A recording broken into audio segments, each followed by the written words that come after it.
Get ready for the Smackdown. Get ready for the Smackdown. We go to the second match of the night. JTG versus Chavo. It was a pretty good straightforward match. I mean, they're both really good wrestlers, so there was nothing crazy impressive, but it was a good match. I enjoyed watching it. Give it 2 out of 5 Black Rangers. Next was Kofi Kingston's promo.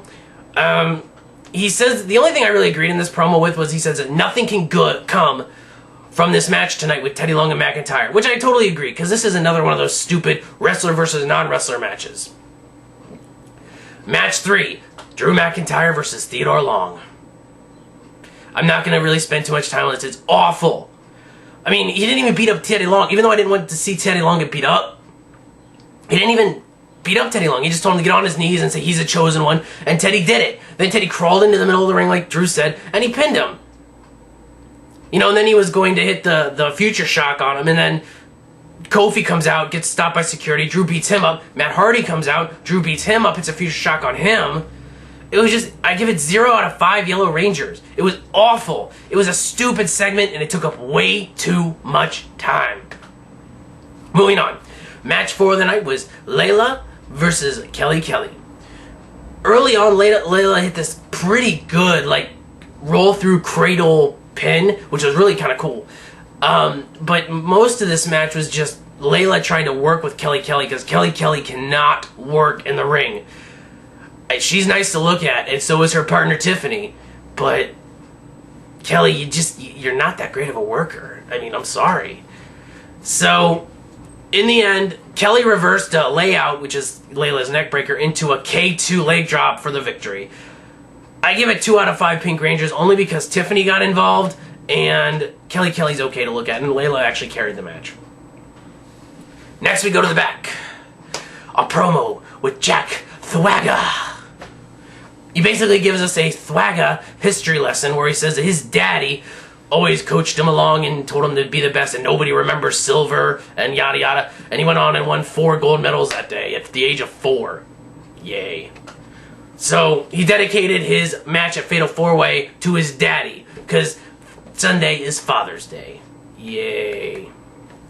We go to match 5, Dolph Ziggler versus Chris Masters. This is actually a Superstar rematch from a couple weeks ago, and actually the match wasn't too bad on Superstar, so I was okay with this. I was okay with seeing this one again.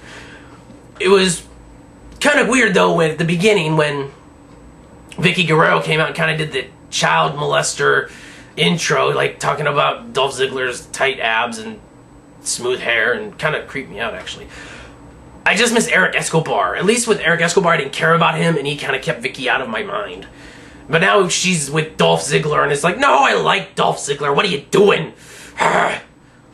Anyway, so we start with the match. It was actually a pretty fast-paced match. I'm impressed. Chris Masters normally does not do fast-paced matches, so I was pretty impressed.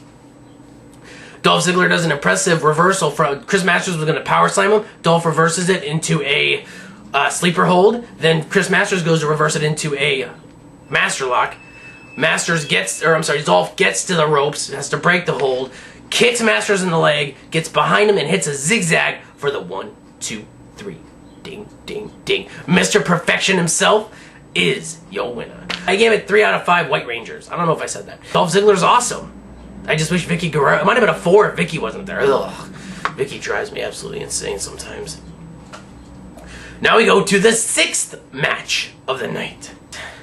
Rey Mysterio and The Big Show versus CM Punk and Jack Thwaga. It was an okay match. Pretty good tag match. Guys worked really well. Did a basic job. I mean, it was pretty good. The only notable thing is at the end that Jack Thwaga went for the gut wrench powerbomb. Rey reversed it into a reverse falling full Nelson slam. It was actually really cool. You should see it. And he got the pin. So Rey Mysterio and The Big Show pick up the win in the main event. I give this main event 2 out of 5 Green Rangers, just because it could have been better, but could have been way worse. At the end, Kane comes out and he hits Luke Gallows on the way out, chokeslams Swagger, tombstones Rey, and says one of them this Sunday is already in hell and they don't even know it. Yay. So then he does his thing and Smackdown goes off the air. an okay build to Fatal 4-Way. I think it could have been done a little bit better, but there is no Fantasy Smackdown.